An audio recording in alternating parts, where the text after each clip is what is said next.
Mama, hodi da zgradi. Mama, hoćemo da zgradi. Mama, mogu li da zgradi? Mama, kako beše? Mama, mogu li da zgradi?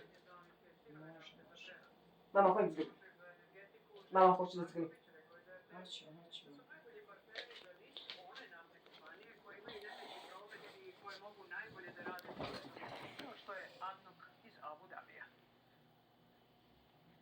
Važno je prevashodno da rafinerija nestane. Znate, kad stane rafinerija, onda dok je vratite ponovo u proizvodnju, treba vam i neko vreme. Sa druge strane, ukoliko ne dobijemo sada produženje, odnosno NIS ne dobije produženje, to je i signal. Mi znamo da postoji pretnja sekundarnim sankcijama. Dakle, to je jasan signal bankama da bi trebale da blokiraju računa, odnosno da prestanu da sarađuju sa NIS-om, što NIS dovodi u mnogo težu situaciju. Ako dođe do blokada tih računa, onda već ne možemo... Mama, hodi da zagrlim. Mama, ustani, hoćemo da zagrlim. Mama. Ako ima derivata sada u rezervi dovoljno, bit će možda problem, oni će morati... Ministar spoljnih poslova Marko Đurić razgovarao je s ministrom međunarodnih poslova Bocvane Penjom Butaleom o situaciji na Kosovu i Metohiji. Morava se povukla u korito i nivo vode se... Mama, ustani. Mama, hoće da zagrlim. Mama, kako beše? Mama. Mama, vojte.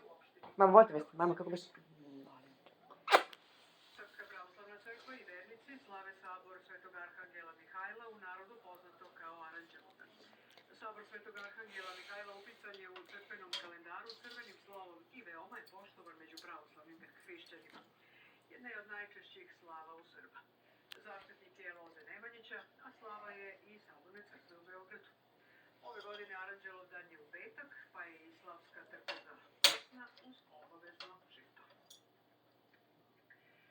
Viši sud u Beogradu pravosnažno je osudio reditelja i glumca Dragana Milogrlića na uslovnu kaznu zatvora od 6 mjeseci s rokom provere od 2 godine zbog nasilničkog ponašanja prema kolegi Predragu Antonijeviću 23. avgusta 2021. godine u niškom hotelu Ambasador, potvrđeno je RTS-u u tom sudu.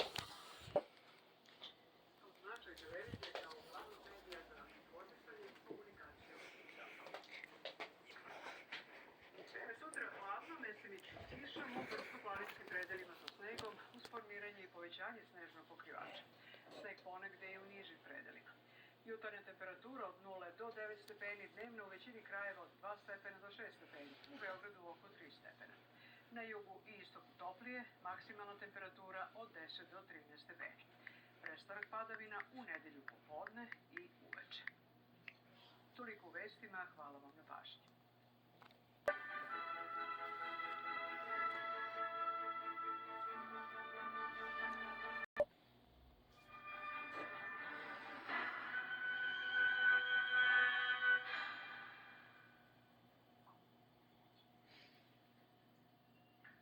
Poštovani gledalci, dobar dan. Gledate emisiju Ovo je Srbija. Ja sam Zorana Koršuš-Nikolić, a u današnjoj emisiji između ostalih i